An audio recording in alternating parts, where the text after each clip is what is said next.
Hello， 大家好，我係 Joanne。喺之前嘅影片都有分享過啦，我就去咗觀瀾湖嘅 Heartward 岩石酒店嗰度住咗3日2夜嘅。岩石酒店最正就係本身佢就喺觀瀾湖地鐵站嘅旁邊啦，對面就係 MH Mall 觀瀾湖新城商場，而隔離就有呢一個嘅觀瀾湖生態運動公社。今集就話俾大家聽，岩石酒店附近究竟有咩玩同埋有咩食啦。第一站首先介紹觀瀾湖生態運動公社，咁佢直頭就係喺呢個岩石酒店嘅隔離嘅啫。呢一個公社入邊最正就係有呢一個卡魯冰雪世界嘅室內滑雪場地。我哋今次嚟帶小朋友學滑雪啊，咁佢呢一度就有啲教練嘅，咁你就可以揀唔同嘅級數啦。咁我哋最後就大概用咗1000蚊啦，就係2個鐘頭就包一個教練教2位小朋友嘅。我開始計3個小時，有15分鐘走盞。卡魯冰雪世界，好。而家就已經入咗嚟呢個卡魯冰雪世界啦，一嘟卡嗰刻就開始計3個鐘頭噶啦。呢度就係 locker 啦，更衣今次好輕便啊，唔使入去 changing room 就咁拉上去就得啦。而家 ready 好就準備出去滑雪。小朋友學嘢真係比較快啊，2個鐘頭2位小朋友真係已經學識咗點樣嚟到滑雪噶。咁佢哋分別係6歲同埋8歲嘅。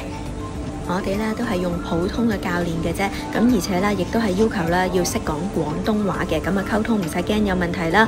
咁小朋友有教練專業嘅人士帶領嚟到學滑雪，大人亦都可以自己輕輕鬆鬆喺度玩啦。咁我哋買呢個入場券就係透過 trip.com 嘅。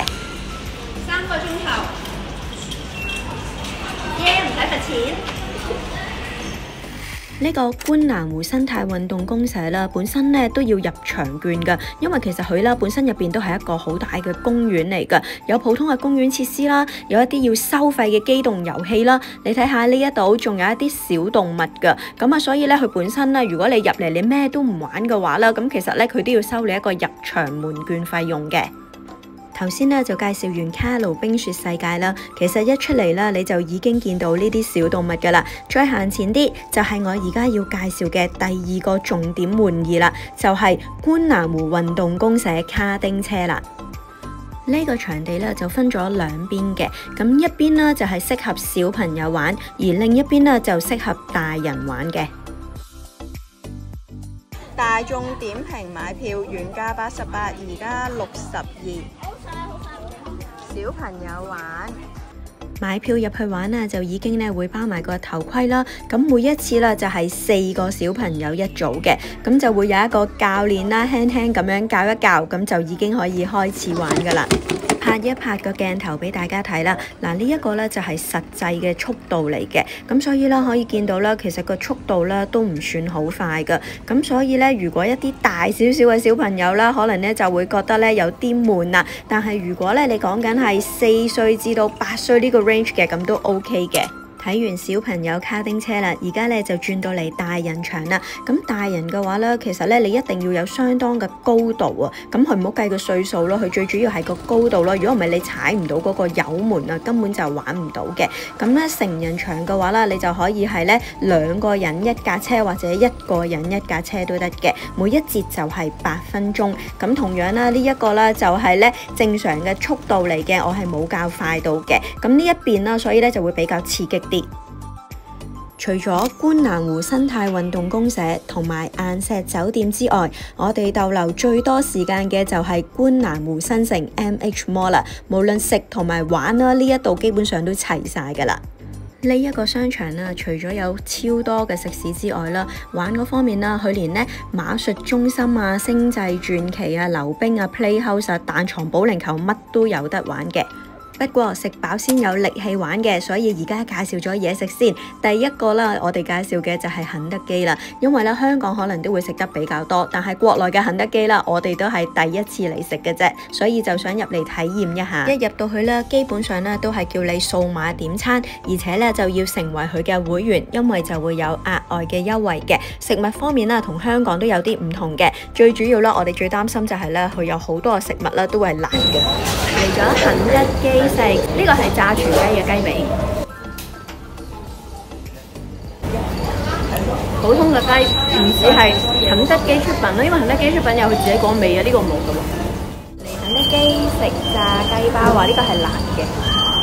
呢個 Americano 新人5蚊就有啦。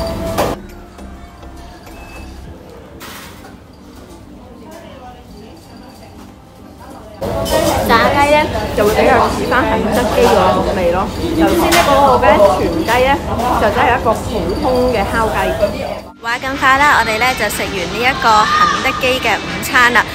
我哋7個人咧叫咗好多嘢食啦，最後咧總共咧大概就港幣180蚊，我哋7個人就食飽晒啦，而且咧仲送咗3個小玩具添。咁至於個味道方面咧都 OK 嘅，但係咧我就覺得佢嘅雞咧真係同香港嘅肯德基嘅味道係有啲唔同咯，所以大家咧有興趣都可以試下嘅。第二間我要介紹嘅食店呢，就係客與客家菜啦。咁呢一間餐廳呢，佢就有個招牌菜就係古法手撕鹽焗雞。我哋揀嘅餐廳呢，主要咧都係咧合乎小朋友嘅口味啊，因為一睇係客家菜啦，感覺咧就唔會有咁多辣嘅菜式啦，同埋中菜都係比較啱小朋友食嘅。呢度好搞笑喎！咁大間餐廳呢，佢淨係提供 Budweiser 嘅啤酒，仲要係呢一個 size 咯。咁啊，所以咧冇辦法啦，我哋都叫咗少少嚟飲啦。咁另外啦，呢一個就係佢哋嘅菜牌，都可以大概俾大家睇下啦。佢哋有啲咩特別嘅菜式嘅？咁除咗個手撕鹽焗雞之外啦，客家釀豆腐都係非常出名嘅。咁另外啦，我哋亦都叫咗佢一啲嘅湯啊，同埋其他嘅小菜食嘅。個餐廳啦，俾我嘅感覺啦，都係新淨啦、乾淨同埋寬敞嘅。客人與客人之間呢，都有個距離喺度嘅，而啲食物啦嘅味道都 OK 啦，價錢亦都唔係好貴嘅。不過啦，但係咧每一個餸啦嗰個份量啊，其實都唔係好大咯。呢個就係我冇諗到嘅。嗱，呢一個啦就係個鹽焗雞啦，就係佢哋呢一度嘅招牌菜啦。咁而其他啦，我哋亦都嗌咗一啲嘅小菜，咁味道都可以嘅。鏡頭都見到啦，我哋叫到啦。一台都食物啦，飲埋汽水啊、啤酒啊、煲仔飯都食埋，埋單為起港幣395蚊。返到嚟深圳點可以唔食火鍋呢？我屋企人最中意就係食火鍋噶啦，所以嚟到呢一個 MH Mall 啦，又嚟返論牛呢度食火鍋啦。咁呢一間火鍋店呢，佢嘅質素呢就唔使講噶啦，一定係非常之好噶啦，啲牛係好正噶。我哋7個人啊，淨係食牛都食咗8碟啊，跟住啦就再叫咗其他一啲嘅小食啦，亦都有叫佢嘅套餐嘅。咁呢一餐呢，就係比較貴噶啦，埋單啦就 around 係應該要去到800蚊港幣啊，因為啲牛咧嘅質素好咧，而個價錢亦都真係比較高啲嘅。咁但係啦，呢一餐大家都係食得非常之滿足，都覺得係抵食嘅。睇下張單幾長，但係仲有啲喺網上點嘅係未喺張單入邊㗎。再介紹多一間食肆，就係叫做綠茶啦。咁點解會嚟呢一間食肆呢？因為俾佢個門面吸引咗啦。之前嗰晚呢已經見到噶啦，哇！覺得呢度嘅裝修好靚啊，好想入嚟食下嘅。我哋係喺晏晝3點幾入嚟食午餐嘅，所以點解你會見到成間餐廳冇咩人嘅呢？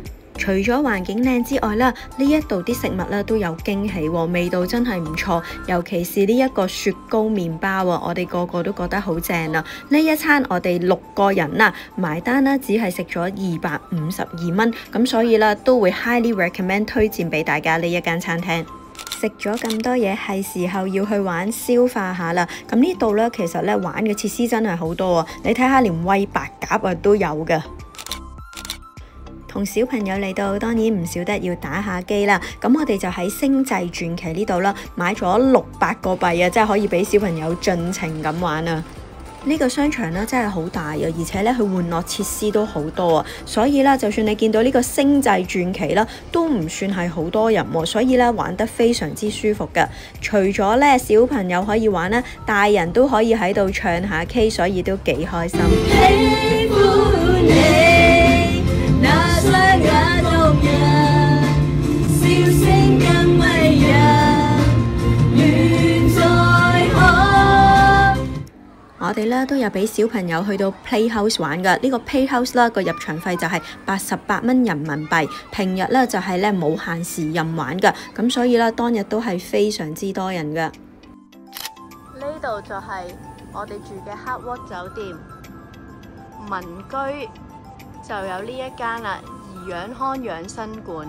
返到嚟國內冇理由唔去揼下骨㗎，我哋咧就揀咗喺酒店隔離嘅啫嘅民居啦，有一間按摩店，咁近近地我哋就過咗嚟做啦。好，我哋3個做中式推拿，啱啱好一間房3張床，3個人按摩。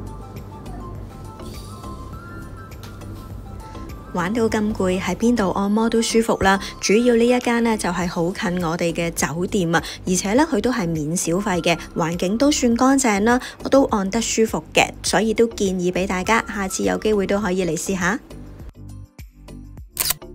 觀瀾湖3日2夜嘅影片介紹就嚟到呢度啦，多謝大家收睇呢條片，記住要訂閱、like、share， 仲可以留言俾我，我哋下條片再見啦，拜拜。